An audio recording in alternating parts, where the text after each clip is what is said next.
My name is Ken. I'm just an ordinary employee. 15 years ago, I lost my wife, Emily, in an accident. While the grief has gradually faded, there isn't a day that goes by without me thinking of Emily. I loved her so much that when I heard she had died in an accident, it was incredibly hard for me. The thought of Emily, who was always there for me, never appearing before my eyes again, made me feel like my heart was being crushed, and I spent many nights crying. I was definitely at the lowest point in my life at that time. Now, somehow or other, I'm already 45 years old. Friends and family have suggested I remarry, but I'm not keen on the idea and have continued to decline. Deep down, I still believe Emily is the only one for me. I'm sure I'll remain single for life. That's what I thought, but a turning point suddenly arrived. It happened when I went to a client for contract negotiations. On that day, I was nervous for the first time in a while. The reason was that this time, my counterpart was the major corporation, Smith Group. Smith Group is a commercial company built from scratch by its president, Jack Smith. Its annual sales are incomparably higher than ours. Given that such a company might sign a contract with us, my boss, Will, handed this negotiation over to me, even though I was busy with other work. The responsibility is heavy, I muttered to myself, feeling the pressure. However, I've been in this career for over 20 years now. I've experienced quite a few situations. After my wife's death, I threw myself into my work to the extent that some of my colleagues started calling me the ace. Honestly, it's a bit embarrassing to be called that, but wanting to live up to expectations, I put my all into the negotiation. Then, as per your request, the person in charge smiled at me. It was the moment the deal was sealed. "Thank you very much," I said, greeting them, then let out a sigh of relief. There are some details to work out, so I'll be visiting Smith Group for the next 2 to 3 weeks to explain. After setting the date and time, I left their office. When I called to report the successful negotiation, Will was ecstatic and said over the phone, "We're going out to drink tonight. For now." He asked me to return to the office at my leisure to discuss the details, so I boarded the bus. Maybe I should grab something to eat at a shop on the way. That's what I thought as I gazed at the shopping street outside the bus window. But when I saw a utility pole on a road slightly away from the shopping street, my heart skipped a beat. That place is still a painful spot for me. It's where Emily, my wife, died in an accident 15 years ago. She was trapped between a car and a wall near that pole. Just imagining your loved one in such a state is unbearably painful. I took a deep breath to calm myself. That's when it happened. Suddenly, a woman in front of me started gasping for air and crouched down in distress. I instinctively asked, "Are you okay?" She looked to be in her early 20s. She seemed about to collapse, so I wanted to support her, but not wanting to touch a young person without permission, I awkwardly moved my hands in the air. The woman said, "I'm okay," and forced a smile at me, but her face was turning increasingly pale. I couldn't just leave her like that, so even though it wasn't my intended stop, I suggested we get off the bus together. Then, I helped her to a bench at the bus stop and made her sit down. "Sorry for bothering you during your busy time. It's okay. I have some time as I'm just returning from a meeting." I responded with a smile to the woman, who looked apologetic with furrowed brows. Reassuring her, she seemed to calm down a bit and started speaking again. "Thank you for helping me. It's strange. I thought I was okay lately." The woman weakly smiled. "Do you have any chronic illness? You've been holding your heart since a while back." When I asked her, she replied with a bitter smile, "Actually, my heart is fine. It's just that, due to a car accident in the past, I sometimes have these attacks." Just now on the bus, as she recalled the incident, tears began to stream down her face. I was surprised but quickly reassured her that she didn't need to explain if it was difficult. Actually, I lost my wife in a traffic accident too. There was a time when I was scared just to see a car, so I understand how you feel. Hearing my words, the woman's eyes widened and she murmured softly, "Is that so?" It seemed she might have symptoms similar to depression. I didn't want her to talk about the accident because I didn't want her to relive the trauma. "Here, take this." I handed her a bottle of water I had bought from a vending machine near the bus stop. She took the water from me with an apologetic look on her face, yet gratefully said, "Thank you."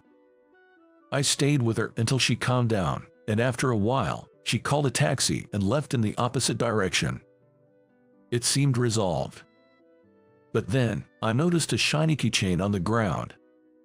She must have dropped it before getting into the taxi. It was a basketball keychain with the names of an elementary school and a club team engraved on it. It could be a keepsake. I regretted not asking for her contact details, just in case. The next day, as I returned to Smith Group for a meeting, I suddenly heard a female voice exclaim, "Ah!" When I turned around, I saw the woman from the bus the day before. "You are from yesterday. Why are you here at our company?" "Ah, I'm here for a business meeting." After explaining the situation, she was surprised and said, "What a coincidence. Are you an employee here?" I asked. "Yes, I work here at the reception." "Oh, my name is Maria Smith." "Oh, I didn't introduce myself. My name is Ken." "You said Smith." Hearing the familiar surname, I looked up. Maria then said, "Yes, I'm the daughter of the president, Jack Smith." She said it with a shy smile. "I'm surprised. I had no idea you were the president's daughter." Amazed, I remembered the keychain I found and handed it to Maria. "Oh, I've been looking for this. Did you pick this up?" She seemed very surprised. "I was planning to take the bus frequently for meetings with Smith Group, so I kept it with me, hoping to return it to you. If not, I plan to hand it over to the police. I'm glad I found you so soon." Relieved that I could return it, a smile spread across my face. Then, I noticed Maria's face turning red. "Ken, you're such a kind person. I've never met a man as kind as you." She looked at me with a dreamy expression, then suddenly with a determined gaze. "You're coming here tomorrow too, right?" Yes." Her intense gaze made my heart skip a beat. Unexpectedly, I found myself receiving proactive advances from the president's daughter. "Hey Ken, let's go out together sometime." Every time Maria saw me, she would come closer, inviting me on a date. A date? But I'm a 45-year-old man. What would people say if I went on a date with a young and beautiful woman like you? What's that? I'm a proper 23-year-old adult. I'm not a student, so you can't reject me like that. I chuckled awkwardly at Maria's devilish smile. I had never met such an assertive woman before. However, I continued to gently decline her invitations for a date. Considering her position as the daughter of the client's president, and the societal perspective on our age difference, which is over 20 years, there were endless barriers between me and Maria, but the biggest reason was the guilt I felt towards my deceased wife. I remembered the words of my proposal to my wife, "I will make you happy." I knew my wife was no longer here, but I thought that dating Maria might make those words I said to my wife seem like a lie. However, the next day, when Maria invited me for a date as usual, and I lightly brushed it off, saying, "No, you should go out with younger guys instead of someone like me," she suddenly started crying. "What's wrong, Maria?" I panicked. "It's just, no matter how hard I try to approach you, you never seem interested." And with that, she burst into tears like a child. I never imagined she was so serious about me. Me, of all people. "Okay, I understand. Let's go out for a meal next time." Then, she asked with a hopeful expression, "Really?" With her eyes moist with tears, she looked at me intently. "Of course, I'm not sure where young people go these days, though," I said hesitantly, and Maria confidently responded, "Leave it to me." Seeing her face change from tears to a bright smile, I couldn't help but laugh at her quickly shifting expressions. And so, we ended up going on a date at a nearby cafe. Maria looked stunning in her casual clothes. She inherited her beauty from her mother, as she said. I thought that the wife of a major company's president would naturally be beautiful. My mother was quite proactive, you know. Maria spoke about her mother. She purposely went to my father's company, catching his eye and initiating conversations. A real panther, my mother is. A panther, huh? I silently thought that Maria definitely inherited that gene. As the date ended, Maria looked up at me with pleading eyes and asked, "Will you meet me again?" Yes. Eventually, I found myself repeatedly going on dates with her, persuaded by her insistence. Me, an old man, is that really okay? Her aggressive demeanor left me confused. Yet, I could sense her seriousness, not just playing around. It was only a matter of time before my feelings started to waver as I faced her straightforwardness. One day, I sat in front of my wife's altar. "What should I do, Emily? I haven't felt this way in a long time. I'm really sorry." I apologized. I was spending more and more time thinking about Maria. Can I really allow myself to fall for Maria? Confused about my feelings and pondering my future, I remembered a conversation I had with my wife. "What would you do if I cheated on you?" she asked with a teasing smile. I was startled, but she quickly added, "It's just hypothetical." This was after a friend of hers divorced due to her husband's infidelity. They were a happy couple, but infidelity ended their relationship. It seemed she was shocked by that harsh reality. So she was curious and asked me. I replied, "I don't even want to think about you cheating." Then, Emily responded with a slightly happy expression, saying, "Is that so?" Then I asked, "What if I cheated on you?" Then, she said, "Of course, I would divorce you," and glared at me in a loud voice. I was taken aback, but then she softened her expression and said, "But if I were to die early, you should find someone else and be happy." I was struck by her words. Remembering such a conversation now seemed so unexpected. But then, looking at my wife's portrait, I wondered, would Emily forgive me? Finally, I made a decision to respond sincerely to Maria's feelings, who cared for me so much. Later, I called Maria and asked her out on a date. She seemed a bit surprised and said, "It's unusual for you to ask me out." I planned to propose a relationship to Maria on that date. However, her response was shocking. "I can no longer meet you, Ken." I was momentarily stunned and asked calmly, "Is something wrong?" But Maria remained silent. "Is there someone else you like? I guess. An old man like me. You're tired of me." As I said that, she yelled at me, "Stop calling yourself an old man." After a while, I could hear her sobbing over the phone. She tearfully appealed to me. "I really like you, Ken. I just can't help it, but I can't. I don't deserve to be with you." I didn't understand what she meant as she continued crying. As Maria was about to hang up, saying goodbye, I urgently said, "Wait, please," trying desperately to stop her. "There's something I have to tell you." As I said this, Maria whispered, "Okay," and then added, "I have something to tell you too." She then suggested, "Can we go on one last date?" Since she insisted, I agreed to follow her to a place she wanted to visit. Days later, Maria led me to a location far from any typical date spot. It was near that shopping street. My heart started to beat uncomfortably fast. Maria, without a smile today. She led the way in silence. Where was she taking me? "Just a little further," she said, without looking back. Maria kept walking without looking at me. "No, it can't be," I murmured to myself repeatedly. Despite my disbelief, Maria continued walking towards that place. to the very spot where my wife had her accident. Then, Maria turned to face me once again.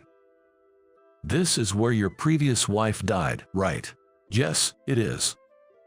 I had told Maria the details when she asked about my wife's death on our previous date. I remember her being shocked then. 15 years ago, after hearing about the accident, I suspected and checked. "I've seen your wife before." "What do you mean? Where?"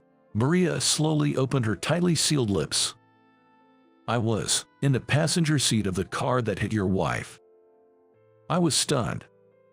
The shocking revelation left me speechless. Maria continued apologizing through her tears. I'm sorry. The driver at the time of the accident was a 19-year-old university student. He didn't give off a distinctive character at first impression. Rather, he seemed quite serious. The car had a new driver's mark, and there was no sign of speeding or distracted driving. He had just gotten his license and was inexperienced. After entering a poorly visible road, my wife suddenly appeared in front of the car, and he tried to brake. But in his panic, he confused the accelerator and the brake, hitting my wife. I heard this testimony in court from the young driver. His words were sincere, and I could tell he was genuinely remorseful and trying to face his guilt. This made the accident even more tragic. The young driver was a university student and a basketball player. On weekends, he coached a basketball club at his old elementary school. That day, he was in the process of dropping off students at their homes. He seemed to be a kind-hearted person. Somehow, it felt wrong to blame just this student. There was no mirror at that corner, and no guardrail was installed. There were clear safety deficiencies. So, I told him to focus on safe driving in the future, and did not blame him further.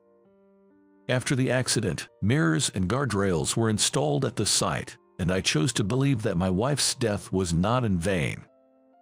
This was all I vividly remembered. I had forgotten, but the young student Maria was in the car at the time. I didn't remember the name of the child in the passenger seat. According to Maria, the accident still haunts her in her dreams. The moment my wife was trapped between the car and the wall. I knew Maria had trauma from a car accident, but I never imagined it was from the perspective of the offender. The time she had a seizure on the bus was precisely when we passed the scene of the accident. I always wanted to bring flowers every year, but I couldn't. I'm so sorry. Maria continued to apologize tearfully. At the moment of the accident, I was talking to the coach. I innocently asked how my shots were that day. Then the accident happened. If I hadn't distracted the coach, maybe your wife wouldn't have died. Maria said this and then bowed deeply to me, saying, "I won't come near you again." Her words pained me, and I instinctively said, "Maria, it's not your fault," while stroking her head. "That accident was beyond your control. You just happened to be in the next seat. You're not to blame. I don't want you to suffer anymore." Before I knew it, I was holding Maria in my arms. She cried in my embrace. The university student who was driving has already paid for his mistake. As long as he continues to live without causing another accident, that's enough for me. I believe my wife in heaven would think the same. So, I couldn't finish my sentence. I couldn't decide then whether it was right for me to fall for Maria. Maria was also unsure whether it was okay for her to like me. Even though we had mutual feelings, we were uncertain whether to cross that barrier as time passed. Yet, I continued to stay in touch with Maria. Our conversations about daily happenings and good food were enjoyable, albeit simple. Eventually, I asked her out on a date and expressed my feelings to her. She asked me, "Am I good enough for you?" After nodding, I embraced her. Despite the twists and turns, we decided to start a relationship. I don't know what the future holds, but for now, I just want to be with Maria. I believe my wife in heaven would support our relationship.